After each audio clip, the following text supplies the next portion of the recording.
मेरा नाम है वैभव और आप लोग देख रहे हैं UPPSC best online coaching YouTube channel. दोस्तों, आज के इस वाले वीडियो में हम लोग यहाँ पर डे 5 के प्लान को डिस्कस करेंगे। जैसा आपको पता है कि ये जो पूरा सीरीज है इसमें आपको डेली बेसिस पर बताया जाता है कि कौन कौन से टॉपिक्स आपको अगले 24 घंटे के अंदर कवर अप करने हैं। अब ये जो पूरा क्रम है इसकी क्या ज़रूरत है? देखिए, आज की डेट में समीक्षा अधिकारी के पेपर में बहुत ही ज़्यादा कंपटीशन है। तकरीबन आप मान के चलो 10 से 12 लाख बच्चे इसमें बैठने वाले हैं। अब इतने भयंकर कंपटीशन में आप किस तरीके से अपनी सीट पक्की कर सकते हैं, वो यहाँ पर समझने वाली बात है। आपसे ज़्यादा लोग पढ़ रहे होंगे, बट बहुत सारी समस्याएं क्या होती हैं कि जब पढ़ना आप स्टार्ट करते हो तो आपको ये लगता है कि आपको सारा सिलेबस ख़त्म करना है, बट वो सही तरीका नहीं है। सिलेबस कवर अप करना और उसके वो सारे पॉइंट कवर अप करना जो कि वाकई एग्जामिनेशन में पूछे जाते हैं, दोनों में ज़मीन आसमान का डिफरेंस है।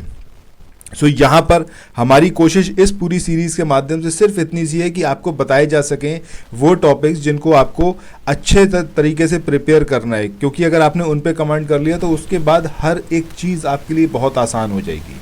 सो आइए शुरू करते हैं आज के अपने सेशन को। अगले 24 घंटे का टारगेट लीजिए, उसको प्रिपेयर करिए, जहाँ से चाहे वहाँ से प्रिपेयर करिए। अदरवाइज जो सोर्सेज मैं आपको बताऊंगा उन सोर्सेज का यूज़ करिए, ठीक है। सो आइए शुरू करते हैं आज के अपने सेशन को। दोस्तों, सबसे पहले यहाँ पर हम बात करते हैं करंट अफेयर्स की। अब करंट अफेयर्स के लिए मैंने आपको बताया था कि करंट अफेयर्स आपको कहाँ से पढ़ना है। अभी तक जो मैंने आपको बताया था कि स्टडी फॉर सिविल सर्विसेज का जो अक्टूबर मंथ का करंट अफेयर है एमसीक्यू वाला, उसको आप कवर अप करिए। डेली बेसिस पर मैंने कहा था आपसे 20 से 25 क्वेश्चंस कवर अप करिए। अभी हमारा ये 5th वीडियो है, 5वें दिन का वीडियो है। दैट मीन्स आज अगर आप कवर अप करोगे 25 क्वेश्चन तो इन टोटल 125 क्वेश्चंस आपके कवर अप अब तक हो जाने चाहिए अगले 24 घंटे में, ठीक है। सो इन ऑल अगर हम देखें तो ये जो क्वेश्चंस हैं आपके तकरीबन अक्टूबर मंथ के आई थिंक 500 के आसपास हैं, ठीक है। अब इसमें से आपका 1/4 पार्ट ऑलमोस्ट कवर अप हो जाएगा कल तक। इसको आप कवर अप करिए और जो आपने प्रीवियस अभी 100 क्वेश्चंस कवर अप करें उसको रिवीजन जरूर करिएगा। मैंने आपको बोला था कि माइक्रो नोट जरूर बनाइए, ताकि ये अगर 100 क्वेश्चन है तो आपको हार्डली 5 मिनट लगे सबको गो थ्रू करने में, ठीक है। ये आपकी प्रैक्टिस होनी चाहिए। अब यहाँ पर दूसरा जो इंपॉर्टेंट सब्जेक्ट है दैट इज ज्योग्राफी। यहाँ पर मैं आपको वही सब्जेक्ट डिस्कस करवा रहा हूँ जो मतलब हाईली ईल्ड है, जिसके अंदर आपको बहुत सारे क्वेश्चंस देखने को मिलेंगे। करंट अफेयर्स की बात करूँ, आपको ऑन एन एवरेज 30 से 35 क्वेश्चन देखने को मिलते हैं। ज्योग्राफी की अगर हम बात करें, ज्योग्राफी में आपको 25 के आसपास क्वेश्चन देखने को मिलते हैं। हिस्ट्री की बात करें तो इसमें भी 25 से 30 क्वेश्चंस मिलते हैं। तो अगर हम मिनिमम भी बात करें तब भी आपके 80 क्वेश्चन के आसपास ये कवर मतलब तैयार आपके हो सकते हैं। अच्छा, ज्योग्राफी में अब क्या पढ़िएगा आप, अगले 24 घंटे में आपको पढ़ना है सॉइल, ठीक है।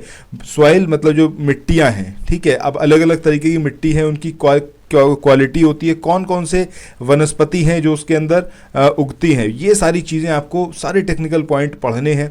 स्टडी फॉर सिविल सर्विसेज का ज्योग्राफी का एक पापा वीडियो है, उसमें जाकर आप मिट्टी वाले सेक्शन को देखिएगा और उसको कवर अप करिएगा, ठीक है। इस तरीके से आप कवर अप कर सकते हो। अदरवाइज जिस भी मैगजीन से या फिर जिस भी बुक से आप पढ़ना चाहो वहाँ से आप सॉइल्स को कवर अप करिए।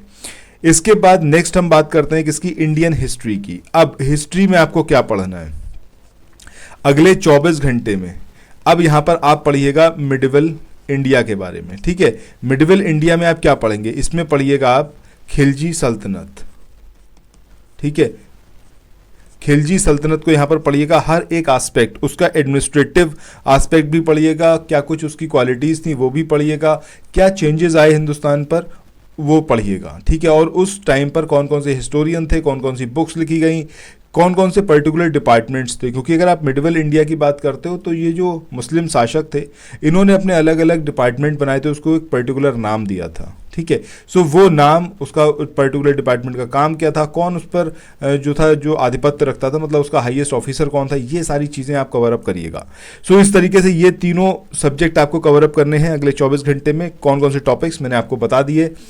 कहीं पर अपना एक पूरा जो अभी तक आप पढ़ते आ रहे हैं, जो टॉपिक्स आपको मैं प्रोवाइड कर रहा हूँ उसका एक चार्ट बनाकर रखिएगा। और हर एक दिन के बाद, जैसे सपोज आपने अभी 24 घंटे का ये टारगेट अचीव करा, अब आपको करना क्या है, नेक्स्ट डे आप प्रीवियस जो आपने कवर अप करा है उसको एक बार रिवाइज करना है। इस पहले रिवीजन के बाद दूसरा रिवीजन आप करिएगा 3rd डे पर। इसके बाद नेक्स्ट जो रिवीजन करेंगे वो 7th डे पर करिएगा। इसके बाद अगला रिवीजन करिएगा 15 दिन बाद, ठीक है। उसके बाद मुझे लगता नहीं है कि शायद आपको रिवीजन की ज़रूरत पड़े, फिर भी अगर पड़े तो आप 1 मंथ के बाद। अब ये जो मैं आपको बता रहा हूँ कि आपको भाई इतना सारा कुछ पढ़ना भी है और ये रिवीजन भी करना है, सो इसके लिए ही मैंने आपको बताया कि आप माइक्रो नोट्स बनाएं। ऐसा बिल्कुल भी ना करें कि बुक के अंदर आपने मार्क कर लिया और सोचे कि हो गया, क्योंकि जब भी आप सेकेंड रिवीजन करोगे तो आपको बहुत डिस्ट्रैक्शन देखने को मिलेगा। वही सारी लाइन्स आपको ज़बरदस्ती अपनी ओर खींचेंगी कि हमें भी पढ़ो। उससे क्या होगा, आपका टाइम वेस्ट होगा। अल्टीमेटली आपने अगर पहली बार में उसको मार्क करा है कि नहीं इसको हमें नहीं पढ़ना एक तरीके से, सो उसको नेक्स्ट टाइम पर वहां पे होना ही नहीं चाहिए। सो अपने जब माइक्रो नोट्स बनाओगे तो किसी भी पर्टिकुलर टॉपिक का बहुत ज़्यादा, अगर मैं ये पूरे पेज की बात करूं और इसमें जो आपका पूरा सल्तनत पीरियड है, तो सल्तनत पीरियड ऑलमोस्ट यहां पर कवर अप हो जाना चाहिए इस फ्रंट साइड पर और इसके बैक साइड पर। कुछ भी उसका रहना नहीं चाहिए, मतलब एक पेज के अंदर सल्तनत पीरियड खत्म होना ही चाहिए। इतने शॉर्ट में आपके माइक्रो नोट्स हो, आपके माइक्रो नोट्स सिर्फ आप पढ़ पाओ, डिकोड आप ही कर पाओ, इस तरीके से बनाओ। और जब आप रिवीजन करने बैठो तो आपका जो पहला रिवीजन हो वो हार्डली 5 से 7 मिनट का हो, दूसरा रिवीजन उससे भी कम, और तीसरा उससे भी कम, चौथा उससे भी कम। इस तरीके से मतलब रिवीजन वही एक चीज है जो आपको सक्सेस दिलाएगी। कितना कंपटीशन हो कुछ भी हो, बट अगर आपको चीजें आती हैं, आप वहां पर परफॉर्म कर रहे हो, तो आपके नंबर तो कोई घटा नहीं देगा, ठीक है। चलो, इसके साथ ही अब आज के सेशन को यहां पर एंड करते हैं। आई होप कि आप लोगों को मेरी बात समझ में आई है। चैनल को सब्सक्राइब करना मत भूलिएगा दोस्तों, और ये जो प्लान आपको डेली प्रोवाइड किया जा रहा है, इस प्लान को जरूर फॉलो करिएगा। Have a nice day, bye bye.